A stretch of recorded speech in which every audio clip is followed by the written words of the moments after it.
किसी गांव में एक सन्यासी रहते थे। कहा जाता था कि उस सन्यासी के नाचने पर गांव में बारिश जरूर होती थी।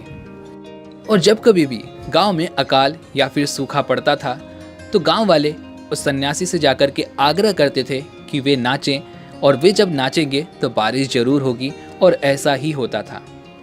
लेकिन एक बार 3 व्यक्ति बाहर शहरों से उस गांव में पहुंचे।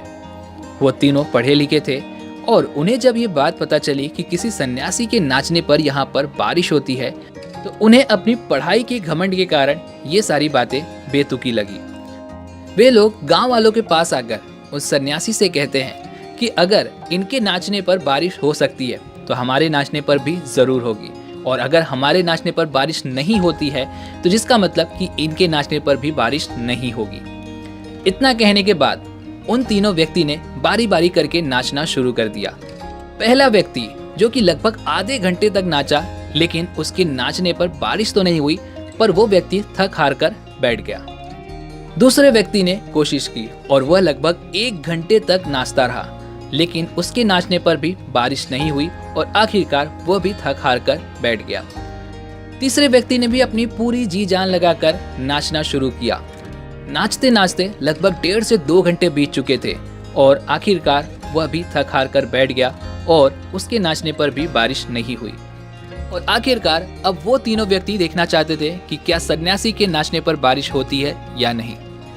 और अब सन्यासी ने अपना नाचना शुरू किया। नाचते नाचते 1 घंटे बीत चुके थे, लेकिन सन्यासी अभी तक नहीं रुके।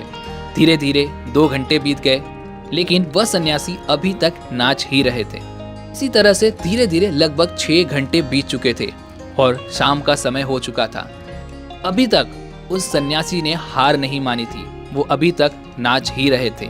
और आखिरकार कुछ समय बाद बादल मंडराने लगे और वर्षा होने लगी, और बारिश को होता हुआ देख उन तीनों व्यक्ति को अपने कहे पर शर्मिंदगी हुई। जिसके बाद उन्होंने सन्यासी से हाथ जोड़कर माफी मांगी और उन्होंने सन्यासी से ये पूछा कि आखिरकार आपके नाचने से यह वर्षा कैसे होती है। तो सन्यासी ने इसके जवाब में कहा कि मैं जब नाचता हूँ तो मैं सिर्फ 2 ही बातों का ख्याल रखता हूँ। पहला कि जब मैं नाच रहा हूँ तो बारिश को होना ही पड़ेगा। दूसरा कि जब तक बारिश नहीं होगी तब तक मैं यूं ही नाचता रहूंगा। तो इस कहानी से हमें 2 सीख मिलती है। पहला कि जब आप किसी भी काम को शुरू कर रहे हैं तो उसे पूरे विश्वास के साथ शुरू कीजिए। आप उस काम को मंजिल तक पहुंचाकर ही रहेंगे। दूसरा कि जब तक आपको वो मंजिल मिल नहीं जाती तब तक आप यूं ही चलते रहेंगे, चाहे कितना भी समय लग जाए, आप हार नहीं मानेंगे। तो दोस्तों, अभी और इसी वक्त अपने आप से वादा कीजिए कि जब भी आप कोई नया काम शुरू करेंगे तो दोस्तों इन 2 बातों का आप ख्याल जरूर रखेंगे, क्योंकि अच्छी बातों को सिर्फ सुनकर नहीं बल्कि उन पर चलकर बदलाव आते हैं।